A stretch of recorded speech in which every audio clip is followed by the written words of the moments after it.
Buenas tardes, ¿qué tal? Sean todos ustedes bienvenidos. Hoy vamos a tratar de hacer un video muy rápido sobre una figura muy utilizada y una figura que es interesante y vale la pena y le permite a los abogados, a imputados y ofendidos llegar pronto a una salida a su asunto, a su proceso.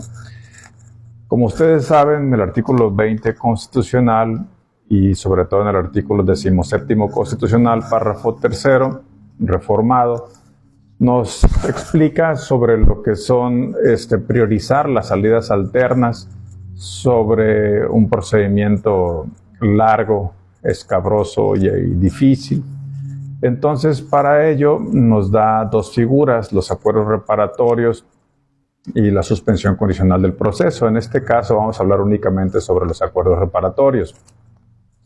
¿Qué son los acuerdos reparatorios? Me permití hacer unas notas para llevar una pauta e irnos pronto con esto.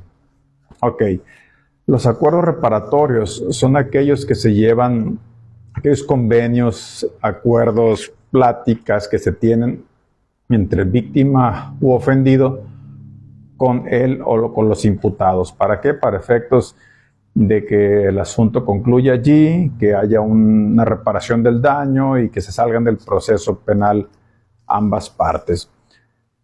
Estos pueden llevarse ante sede ministerial o ante sede judicial, es decir, pueden llevarse ante la agencia del Ministerio Público, que generalmente no son los ministerios públicos, por lo menos en la mayoría de los estados, quienes los llevan, sino los derivan a lo que son mecanismos, a mecanismos alternos a la solución del conflicto. Y si no lo pueden arreglar ya le regresan a la gente del Ministerio Público. Podríamos platicar si debe ser el Ministerio Público o mecanismos. Yo sé que al final el agente del Ministerio Público es el que valida lo que llevaron ante mecanismos. Pero bueno, eso es otro tema. La cosa que puede llevarse cuando en fiscalías, desde el momento en que es presentada la denuncia o querella y siempre y cuando reúne los requisitos de procedibilidad. Cuando en sede judicial pueden llevarse desde la investigación complementaria. Cuando empieza esta, desde que se formó la imputación.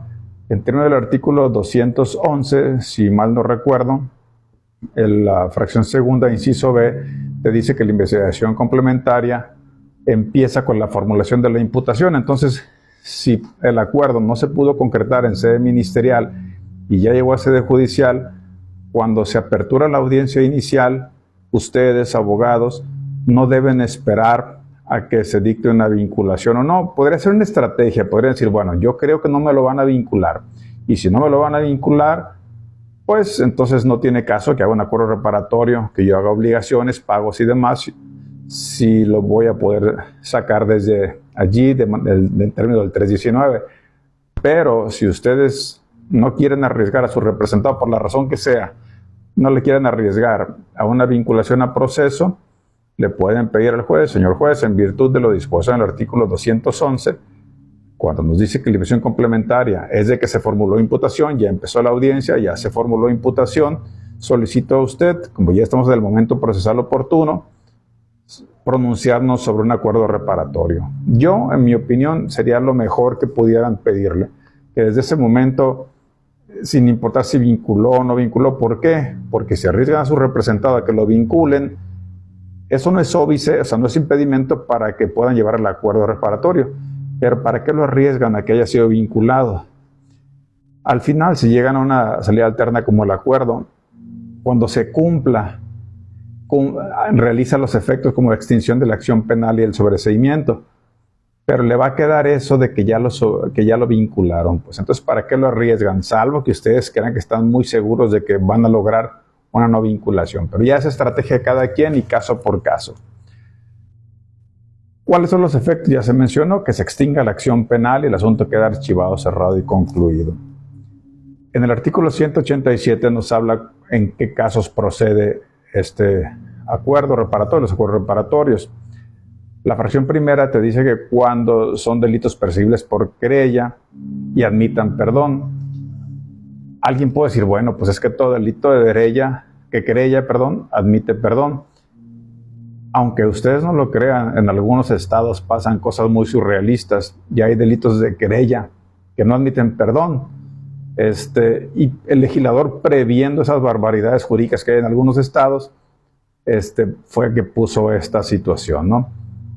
Porque hay estados, se insiste, que admite querella, es perseguible por querella, pero no admite perdón. ¿Es correcto esto? Yo creo que no, pero ya sería cuestión de revisar caso por caso, que no es el tema de esta charla jurídica. La fracción segunda, delitos culposos, pues obviamente lo más común es el hecho de tránsito tipo choque, el del 228. Allí se lleva a cabo mucho esta figura, ¿no? Tercero, delitos fracción tercera, del 187, delitos patrimoniales cometidos con violencia. Los delitos patrimoniales que ustedes ya conocen, sobre todo robo, despojo, abuso de confianza, etcétera, en todas sus modalidades. Hay una figura que a mí siempre me ha llamado la atención, e incluso en pleno siglo XXI, en pleno 2024, algunos ministerios públicos todavía lo siguen presentando, y los entiendo porque en la codificación todavía está, como el articulado, la fracción tercera dice delitos patrimoniales cometidos con violencia. Otra vez fue un asunto allí donde un ministerio público no quería realizar el vuelo reparatorio. Le digo, ¿pero por qué no? Y me dice, porque fue cometido con violencia. Le digo, pero si no había nadie, la persona no estaba. Sí, pero cometieron violencia contra la cadena y el portón porque los rompieron y cometieron violencia contra las cosas. No sé si han visto, espero que en su estado no esté esta figura que, si no fuera ridícula, fuera motivo de burla. Violencia contra las cosas. La codificación penal es para las personas, no contra las cosas. Y obviamente, si había una cadena y un portón, tuvieron que forzarlo, pero eso no significa violencia. Pero en fin, cierro este paréntesis. Decíamos, en términos del 188, ¿cuándo se puede llevar a cabo el acuerdo reparatorio? Primero, cuando llega a sede ministerial, desde que se interponen los cargos de la denuncia o la querella, desde ese momento. Si no se pusieron de acuerdo en mecanismos, si no se pusieron de acuerdo ante la gente del Ministerio Público, ya que llegan ante el juez, como les mencionaba ahorita, es lo primero que pueden solicitar en la audiencia inicial. E incluso antes de que se formule la imputación, decirle, señor juez, la intención es llegar a un acuerdo reparatorio, entonces solicito, de no haber inconveniente de su parte, que una vez formulada la imputación entremos directamente de lleno al acuerdo reparatorio. Así también le facilitas al juez, porque el juez ya sabe que no va a adentrarse el asunto, que van a llegar a un acuerdo, que es lo que se pretende, ¿no? Ahora bien, hay una parte donde menciona que estos acuerdos reparatorios podrán llevarse desde iniciado el procedimiento penal hasta antes del auto de apertura de juicio oral.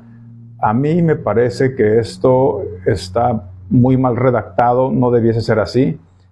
Incluso si ya está en etapa de juicio, es más, a medio juicio, es más, ya terminó el debate, y una de las partes, la parte ofendida, desea otorgar el perdón en términos del artículo 114 aquí en Sinaloa y el referente en su estado, yo no creo que haya un impedimento, porque el perdón cabe en cualquier parte del procedimiento antes del dictado de la sentencia.